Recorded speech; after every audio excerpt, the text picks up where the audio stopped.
Assalamualaikum warahmatullahi wabarakatuh dan salam sejahtera. Yang dihormati pensyarah GMGF 1013 Ekonomi dalam Pengurusan Awam 1 Dr. Rosami Faizal dan rakan-rakan seperjuangan yang saya kasih sekalian. Saya Maruf alias Maruf bin Madarin alias Ayong, nomor metrik 290479, berasal daripada Kota Merudu, Sabah. Pelajar pendidikan jarak jauh Universiti Utara Malaysia, Kampus Sabah. Assalamualaikum warahmatullahi wabarakatuh. Salam sejahtera, salam satu keluarga Malaysia. Yang dihormati Dr. Roshamini binti Faizal, serta rekan-rekan seperjuangan sekalian. Saya Siti Khatijah binti Kamdan, nomor metrik 290460 dari PJJ Kota Kinabalu dan berasal dari Sandakan, Sabah. Assalamualaikum warahmatullahi wabarakatuh. Saya Muhammad Hafiz bin Asri 290386 daripada PJJ Kota Kinabalu, Sabah. Assalamualaikum warahmatullahi wabarakatuh dan salam sejahtera. Yang saya hormati Dr. Roshamini binti Faizal, pensyarah Ekonomi dalam Pengurusan Awam, serta rakan-rakan yang saya hormati sekalian. Saya Juarin bin Pangagib, nomor metrik 290370, kumpulan PJJ Kota Kinabalu Sabah, berasal dari Pitas, Sabah.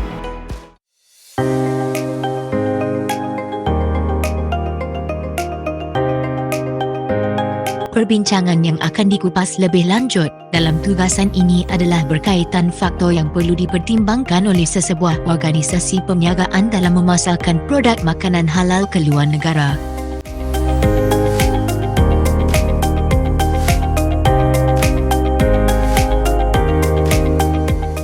Sebelum itu, kita akan melihat makanan halal menurut perspektif Islam.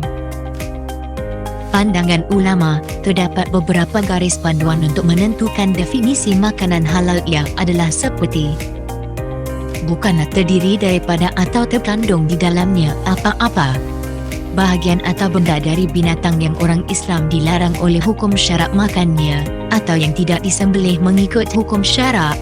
Tidaklah terkandung di dalamnya apa-apa benda yang dihukum sebagai najis mengikut hukum syarak.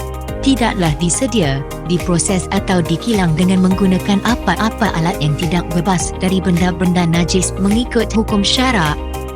Tidaklah dalam masa menyedia, memproses atau menyimpannya itu bersentuhan atau berdekatan dengan apa-apa makanan yang tidak memenuhi kehendak garis panduan dan atau apa-apa benda yang dihukum sebagai najis mengikut hukum syarak.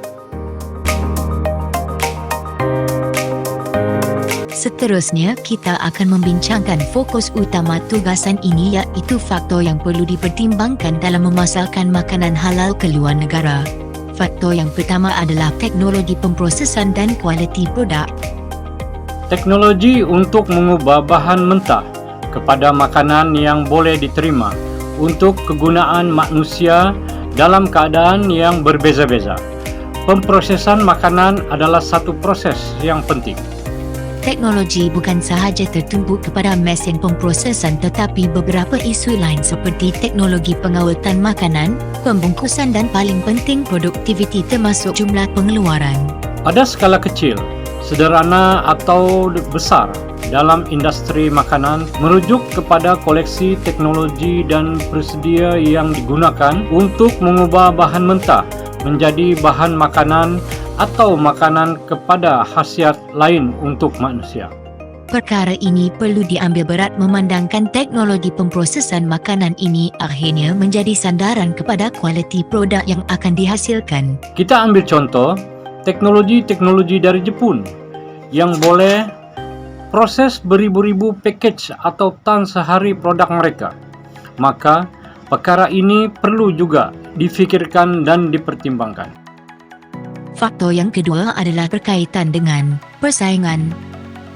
Kalau kita lihat data, menurut MITI, negara bukan Islam telah mendominasi pasaran makanan halal global di peringkat antarabangsa. Sebagai contoh, daging halal didominasi oleh Australia, New Zealand, Brazil, India, China, Amerika Serikat, dan Argentina. Manakala industri ayam halal pula dikuasai oleh Brazil, Thailand, Filipina, India, Denmark, Belanda, dan China. Bukan itu sahaja, industri bijirin juga telah dikuasai oleh Australia, Kanada, Jerman, Prancis, dan Amerika Serikat. Manakala industri makanan laut pula dikuasai oleh Kanada, Norway, Denmark, Thailand, USA, China, Indonesia, dan India. Pasaraya besar milik syarikat besar antarabangsa seperti Giant, Kafar dan Ochan secara agresifnya turut menjalankan peruncitan makanan halal, manakala pelabuhan Rotterdam turut dijadikan halal distri park yang menyediakan makanan halal bagi keperluan sejumlah 30 juta orang Islam di Eropah. Persoalannya di sini, adakah syarikat bersedia bersaing dengan syarikat-syarikat besar di negara-negara ini? Faktor yang ketiga adalah promosi dan pengiklanan. Seperti yang kita sedia maklum, promosi merupakan nadi kepada sesebuah organisasi perniagaan. Oleh itu, perkara ini perlu dititik beratkan oleh syarikat perniagaan. Jenama, produk atau perkhidmatan dipromosi apabila ia dimaklumkan kepada seramai mungkin orang melalui pelbagai aktiviti komunikasi. Aktiviti ini menyediakan pelbagai halayak termasuk mereka yang ingin meningkatkan permintaan, membezakan produk mereka daripada pesaing, meningkatkan kesediaan jenama atau meningkatkan kesedaran tentang produk tertentu. Aktiviti pengiklanan pula bertujuan untuk memasarkan produk atau perkhidmatan kepada halayak tertentu. Oleh itu, syarikat kenaklah berfikiran di luar kotak dengan membuat pengiklanan di luar kotak seperti kempen pemasaran mesra alam, pembungkusan produk yang kreatif dan menarik minat, pembelian dengan combo set yang lebih murah, pre-order dengan sagu hati atau diskaun kepada pelanggan setia. Kempen-kempen seperti ini secara langsung boleh membantu syarikat-syarikat gergasi. Syarikat perlu melihat bukan sahaja pembangunan jenama tetapi jaringan pengedaran yang cekap dalam memastikan produk diletakkan atau dipasarkan pada tempat atau lokasi yang tepat. Faktor yang terakhir yang akan dibincangkan adalah berkaitan lokasi dan saluran pengedaran. Menentukan di mana dan bagaimana untuk menjual barangan atau perkhidmatan supaya ia sampai kepada pelanggan adalah satu perkara yang sangat penting dalam perniagaan. Melalui pelbagai saluran pengedaran termasuk ejen, pengedaran, pemborong dan peruncit, ia mungkin dihasilkan secara langsung atau tidak langsung. Strategi alternatif seperti pasaran dalam talian boleh digunakan untuk menawarkan barangan atau perkhidmatan kepada pengguna tertentu secara langsung. Oleh kerana produk atau perkhidmatan mencapai pengguna akhir yang betul pada masa yang tepat, menggunakan tapak yang betul akan membolehkan perniagaan berkembang ke pasaran yang lebih besar, meningkatkan jualan dan memaksimumkan keuntungan. Memahami pasaran sasaran syarikat atau organisasi adalah penting untuk menjalankan dan mengembangkan perniagaan dengan jayanya. Syarikat akan dapat mendekati pelanggan dengan lebih baik untuk membeli produk jika syarikat mempunyai pemahaman yang menyeluruh tentang objektif, keperluan dan nilai mereka. Salah satu alat terbaik yang syarikat ada untuk mengetahui pelanggan dan peluang pembangunan perniagaan adalah dengan memahami pasaran.